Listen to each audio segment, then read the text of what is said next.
Oh, the questions do not answer themselves at Asshole Consulting. That's why I, the world's only professional asshole, and America's only older brother, Aaron Cleary, will provide you answers to your questions as long as you got money, because I can't work for free, because without profit, nobody lives. And there we go. A man writes, I'm going to try and keep this anonymous as possible, because then he puts me in the very impossible situation of asking me a very important question later with some very important details. Well, try to keep the details out of this. I'm going to try to anonymize all this so we can't nail this down. I am a young man, and I have a decent full-time job making a certain amount per hour. I've been at this job for a while now. I'm kind of getting sick of it because it's boring as fuck. Watch my my video, All Jobs Suck, though that pay is not that good for 5 years, and you should probably get a different skill and move up. I live on my own. I have a new car, and I have nothing to complain about other than living far away from family, not being able to save much money, not having very much direction in my life, and not having very many friends.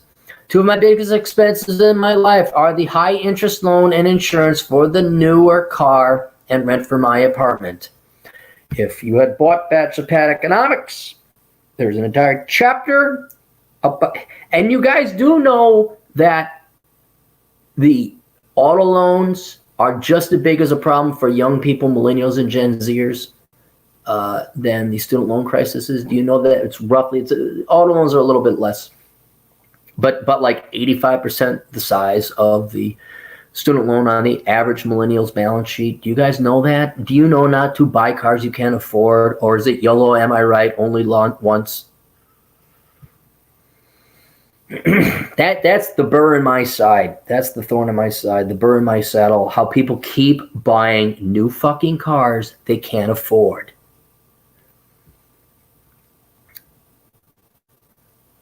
I'd imagine this is very common. My monthly expenses are about $2,000 a month. Before he ripped me a new asshole for buying a newer vehicle, I lived very far from work at the time, and I couldn't afford to buy another vehicle to replace the truck that was breaking down. Yes, you could. Again, Bachelor Pad Economics, this book alone, if you're in the market for a new car, just get this book for that chapter alone. I teach you how to go on this thing called the internet, and you search for cars, and then you and your buddy go fly out to wherever it is, and you get yourself a used but quality piece of shit.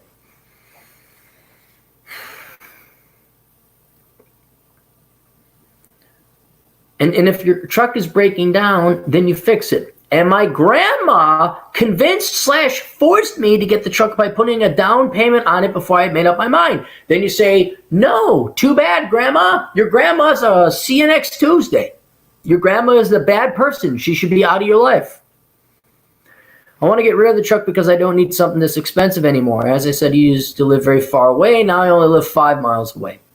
I'm upside down on the loan, so even if I sold it, I probably owe $4 or $5 grand. You later upgraded that to $7 or $8 grand. I still owe approximately 17 grand. Dude, the last 3 cars put together that I bought didn't add up to 17 grand.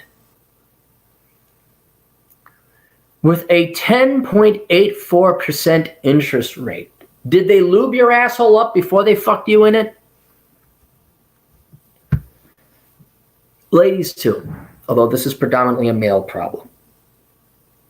Please, all of you, right now, right fucking now, if you're about to buy a car, or you know someone who's about to buy a car, go get Bachelor Pad Economics. There's only one chapter that's going to apply to this thing. Oh, there's other stuff too. But the return on investment for, I think, what is a $25 book, will save you this bullshit. You don't even have to read the book. You can be lazy as fuck. Just read this one chapter about buying a car. But dude, bro, how do I get the girls? So what should I do? Get rid of the truck? Yes. Go to college for engineering? With what money? I mean, yeah, go to school for engineering. Yeah. You should do both. But you got to work your way to pay off that truck first now. And I kick Grandma to the curb. You're not having anything to do with Grandma no more. I already work for an engineering company as a something. I don't like the city I live in, but it's not that bad. I want to buy a house or land. You are nowhere near that stage right now. No. And I'm going to guess with your interest rate of 10.84%, your finances are shit and you have bad credit, your mortgage interest rate is going to be through the fucking roof. No. Is grandma going to pay for the down payment on that too? If I get rid of the truck, how should I get rid of it without too much headache? Should I just keep it and build my credit? No, you need to get rid of it. I do not know how you sell a used truck. I would go and list it on Auto Trader or Car Soup and see how much you can get. I would also call the dealers, they're going to fuck you over. Go on Kelley Blue Book, look up what the value is, and try and sell it.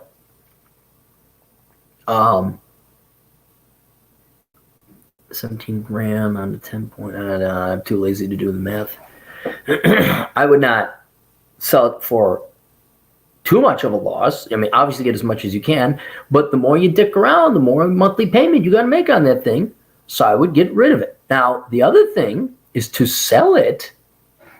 You don't have the money to satisfy the car note on that. So you're going to have to raise the 7 to 8 grand to make that loan whole, if I do it right, because you can't sell it for less than the note unless you're willing to go to a bank or the finance company and say, hey, I'd like to sell my car or my truck. And they're going to fuck you over there too. So what you're going to have to do, your grandma got you into this. I think you have every right to go to your grandma. Well, you let yourself into it because you let an old lady push you around and just didn't tell her no. Say, Grandma, I'm getting rid of the truck. You put down the down payment. You forced me into this. I need 7 to 8 grand of a loan right now. So if I sell the car at this, then I can go ahead and pay off the note. What you do is you take grandma's money, you pay down your note to a point that you could sell the truck for more, or car. And that's how you get out of it, dude. You're going to have to look into those options, okay? You have to look into those options. How do you sell a car? Because I've never let myself get into that position where I owed more than the truck was worth. And I've never heard anyone buying a new vehicle where the loan was less than the value of the car. You're always upside down on that shit, mofos.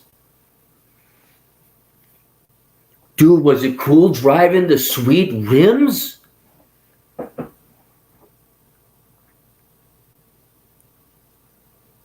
No, you need to get rid of it and build your credit is shot. I'm just going to assume it's shot, okay? So you're going to get money either from your mom or a bank, and you're going to pay down that car loan to a point that if you sell the car, you get more money than what's on the car loan. And then you satisfy the note. You pay back the car loan. That's what the car note. You pay it back. And then you're going to owe your grandma or a bank or whoever lent you that money the rest of that. But yeah, I think you can major in engineering. You just got to get rid of this car first. Then you can start looking into education. Or you go online. Yeah. What are you going to recommend, Aaron? I'm going to recommend you join the military. Is that the solution to everything? Yes. Pretty much yes. You really ought to look into joining the military. They'll pay for your education. But if you don't want to join the military, okay, you got a long slog ahead of you. So after you're done paying off the truck, yeah, you can go to school. You're probably going to want to go to school online where it's dirt cheap, or through the local community college where it's cheap. You get all your prereqs out of the way. But this is assuming you do some research before you just jump into shit and like, oh, can you do engineering? Have you taken an IQ test? Do you know what your real core intelligence is? So you could do engineering. There's always accounting. You get my other book, Worthless, for $7.95. It goes through different degrees. Tells you what to and not to major in. I can't tell you specifically what to major in. I can just show you the menu. You have to figure it out yourself. I said, well, if you're 5 miles from work, can you get a bike and just bike to work for a while? And then you went on with this other question. So let's go. I would like a video response, but keep me anonymous. Yes, I could ride a bike to work. I've actually thought about this, but I haven't gotten around to it since I've been busy with a few things lately.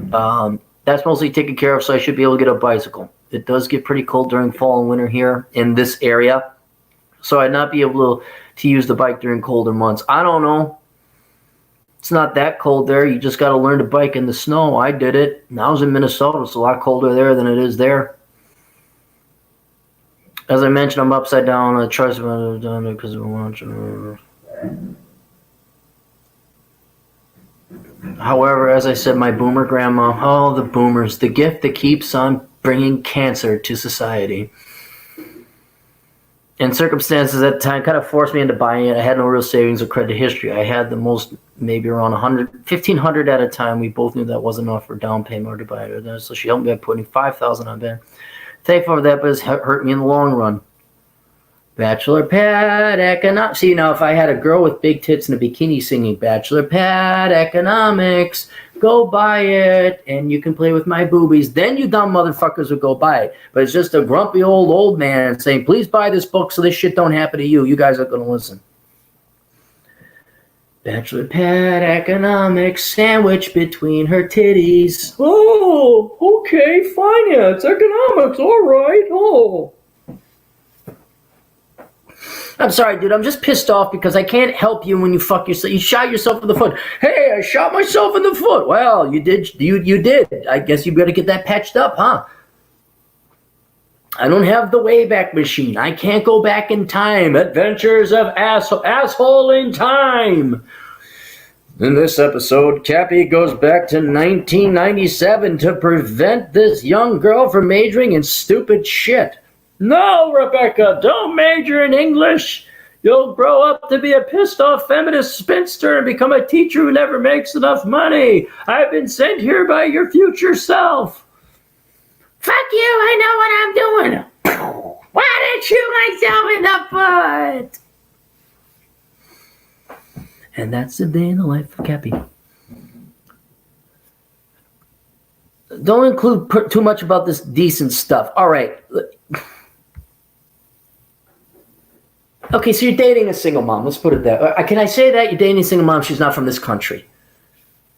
And she's got a kid. Another man's kid. And wow, she comes from one of the shitty countries where the men don't fucking support the women. Neither does the government. And so now she gets to support her all herself. Because this dude, wow, that guy from that country just left? I can't believe it. Not that country. That global dominant economic first world superpower. Who knew people in that country just had kids willy-nilly and they have shit-pissed standards of living? Who knew? And from what you've said, she has to go back to her country for career reasons. And you like her. Dude, if you like her, keep dating her. Okay, I'm not gonna judge. It sounds like she's a nice gal from what you said. And if you want to keep dating her, go ahead. And what's good is she's not ready to get married, and neither the fuck are you. So there's nothing wrong with keep on dating, and you're not gonna. And besides which, when she goes back to her country, that's good for you because you need to get your fucking shit together and get out of fucking debt, get rid of your fucking car, get a real fucking job with a real. And again, military. Probably a great idea. You 3 to 4 years, you're gone. 2 years, she's gone doing her thing. I think it's a great idea.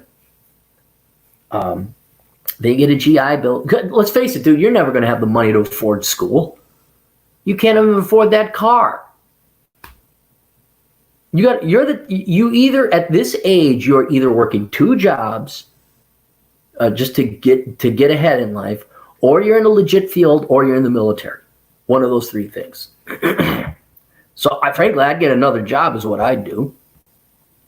If you can, during this wonderful economy. But this girl, fine. You know what? Keep dating her. I don't care. I just don't care. I've given up. There's no morals or standard. Oh, what? Single mom? Oh, okay. All right.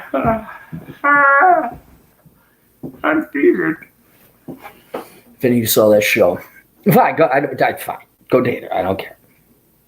But you're not getting married until you have your financial act together and that you can support a family if you want to have kids.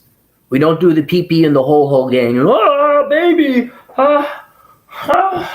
Somebody do something. I make my paltry money an hour and I don't have any money. But I always want to have... No, we don't do that. Not in my world. In other parts of the United States, sure, why not? Spit out kids as much as possible. But the only reason I'm kind of dismissing you dating a single mom right now, or the fact you want to marry her, is because it's irrelevant and you're not getting married now. You're not in that position. Talk to me in 2 years when you guys are, she's with her career and you're done up. And you're stable in yours and you're out of debt. Okay. Charlie, Mac the Knife, Cap, this is a shameless self-promotion. My interview with our friend. Oh, you're on Doc's show. Okay, yeah. Safetyphd.com, everybody. My interview with your friend, Dr. David Perrodin, is up in Life Safety Doc Podcast. It's also on the 405media.com. Yep, Safety Doc, 405media.com. I got to plug the 405media.com again. I got to keep on doing that. I should listen to that. I was going to go visit Doc. I'm in Chicago and he's in Wisconsin, but he's like, oh no, COVID. I'm like, ugh, fine. So I'm not going to go visit Doc.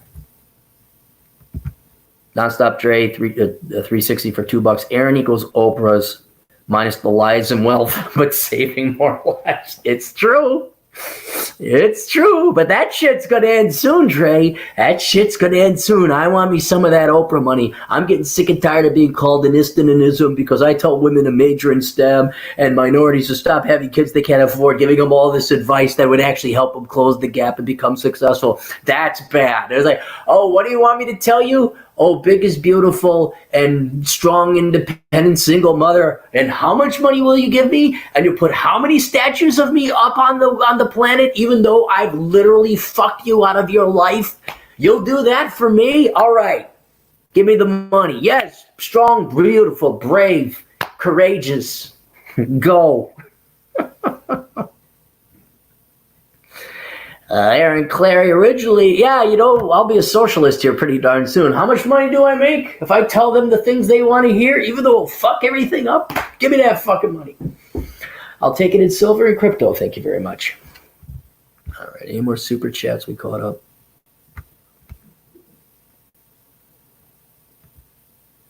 That's it. There we go. All right. Oh, here's Charlie, Mac the Knife.